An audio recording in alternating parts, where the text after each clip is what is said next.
This is Sg2 Perspectives, a weekly conversation between the Sg2 intelligence team and industry thought leaders about the biggest trends in healthcare. We're happy you joined us today. Enjoy the episode.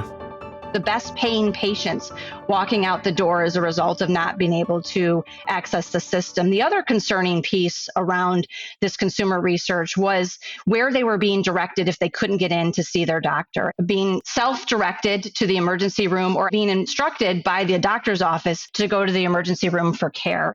Welcome to Sg2 Perspectives. I'm your host for today's episode, Jayme Zage. I wanted to focus on access from a slightly different lens. Access challenges for our clients is all about what types of patients we're looking at. Today, to share the results of their research are three individuals from the Vizient Research Institute, Erika Johnson, Victoria Beal, and Vernon Herbener, who led this research over the last year. Nice to have you here today. Erika, talk about what the goal of this study was and why this study was important to do now. The goal of our study this past year was to address the access challenge, but to challenge the thinking around this. Who's not talking about access? We know that access challenges are pervasive across the healthcare industry. Organizations across the country are trying to address the access challenge, and why we are not able to move the needle as much as we'd like to today, given all the things that we're trying. This research was to generate new insights around who is challenged in accessing our healthcare system, and are the strategies that we're implementing to hopefully improve access, are they really aligning with the needs and preferences of those most challenged with trying to get into our healthcare systems today?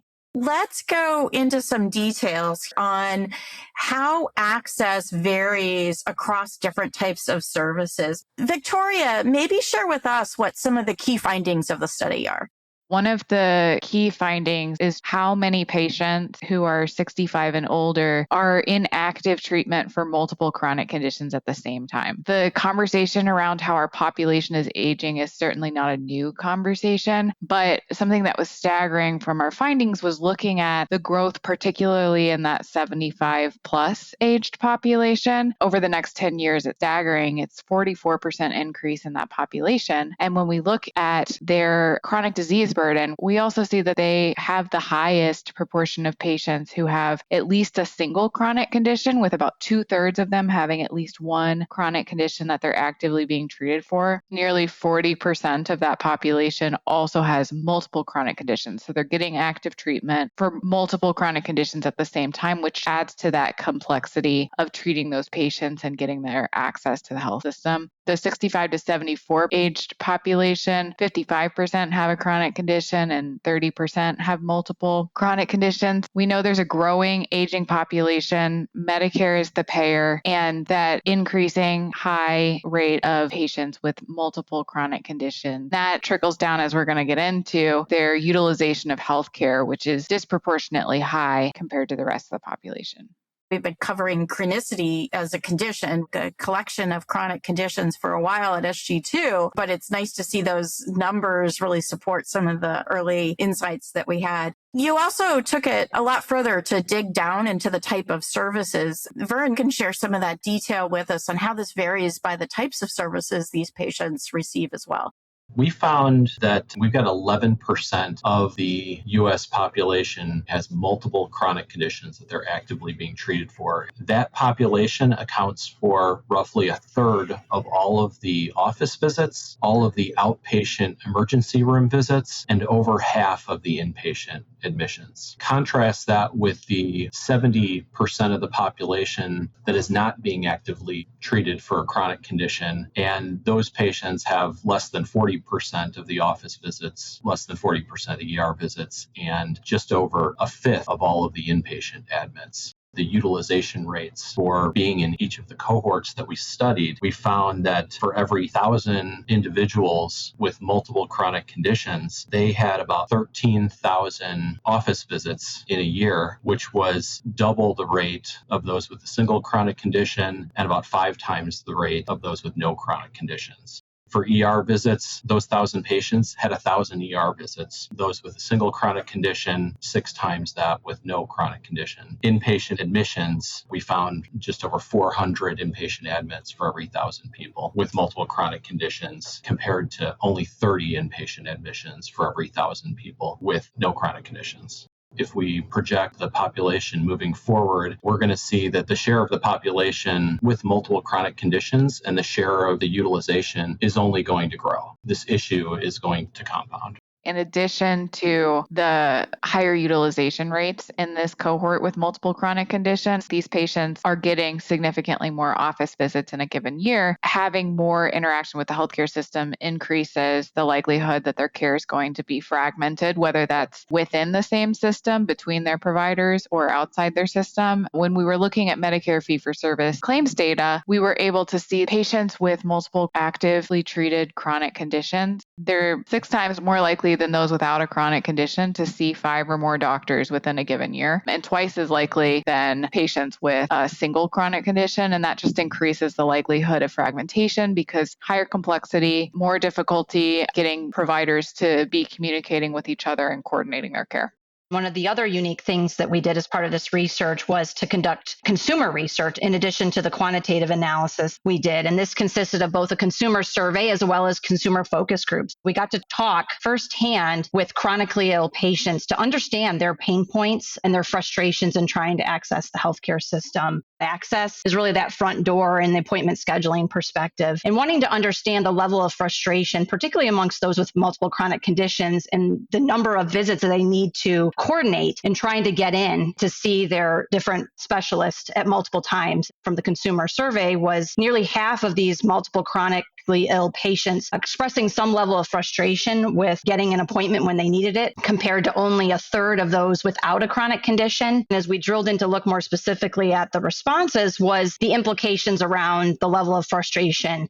This was resulting in patients either delaying and or avoiding care, as well as potentially switching providers as a result of not being able to get in. When we looked at multiple chronic patients versus those without, that nearly half of those that expressed frustration said they either delayed, avoided care, or switched providers. As we drilled in to really look more specifically around the subset of that population, nearly a third of those patients were commercially insured. So the best paying patients walking out the door as a result of not being able to access the system. The other concerning piece around this consumer research was where they were being directed if they couldn't get in to see their doctor, being self-directed to the emergency room or being instructed by the doctor's office to go to the emergency room for care. Driving patients to a higher cost setting is a significant implication around this care fragmentation, in addition to overall patient experience and quality of care. And Vern, we looked more specifically around some of the financial implications around care fragmentation too, as well, right?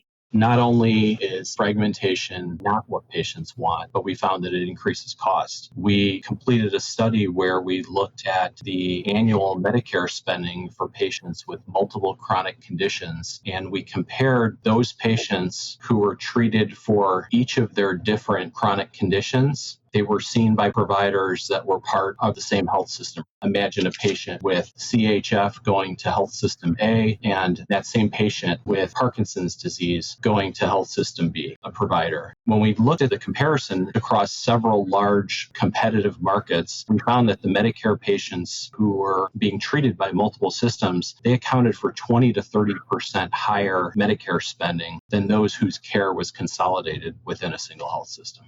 It's consistent with this idea of a well-functioning system of care. If you've got really good care coordination, you're going to eliminate repeat testing, repeat visits, all of those kinds of things. That makes a lot of sense that there would be significant cost savings if you actually keep patients within the system. What does this mean for our health system clients if there's a cohort of patients who have higher utilization needs and therefore are going to have more access challenges? That may actually drive some of that acute care, high cost utilization. What do health systems do about that? The key question is how to build a better model of care that actually works for patients and is designed for patients who have multiple chronic conditions. A lot of care right now is designed for episodic care of their one specific condition. We've got care divided by service lines. So one thing that health systems can do is integrating and creating multidisciplinary teams for those patients to treat all of their multiple chronic conditions.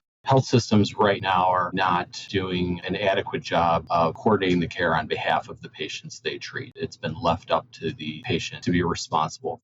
What Victoria was saying was to challenge our health systems to move away from this siloed mentality of thinking about single service lines in terms of managing chronic disease, to really thinking more broadly about multi-specialty, interdisciplinary care as really the model of the future. We know this isn't simple to do, easier said than done, right? A path forward of what's really going to be imperative for health systems is a mindset shift that's going to be required amongst health systems to think differently. This isn't about addressing and improving access within our aging clinic or amongst a very small subset of patients within our organizations. As Victoria and Vern laid out with some of our analysis, we've got an aging, growing, chronically ill population that's going to become the majority of the patients that we treat in the future. This type of work needs to rise to the level of an enterprise-wide strategy and a strategic imperative for health systems of how do we manage chronic illness moving forward to ensure the care models and the incentives and the infrastructure that we have or that we're building aligns with the needs and the preferences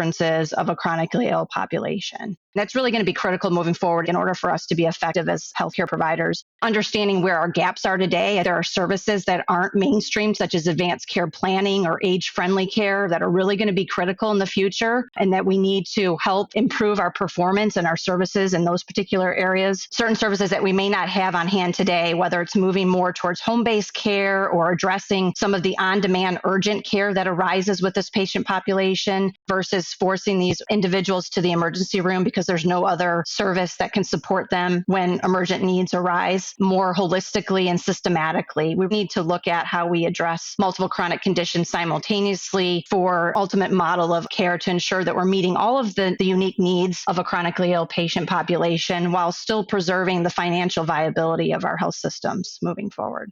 I really appreciate the three of you being here with me. For our Sg2 Perspective listeners, there's a lot of coordination and data research that goes on to understand these types of trends. And if you want to know how that's playing out in your market, certainly reach out to us and let us know how we can help you understand your own local use rates for those populations. Thank you again, Erika, Victoria, and Vern, for joining me today and sharing your research.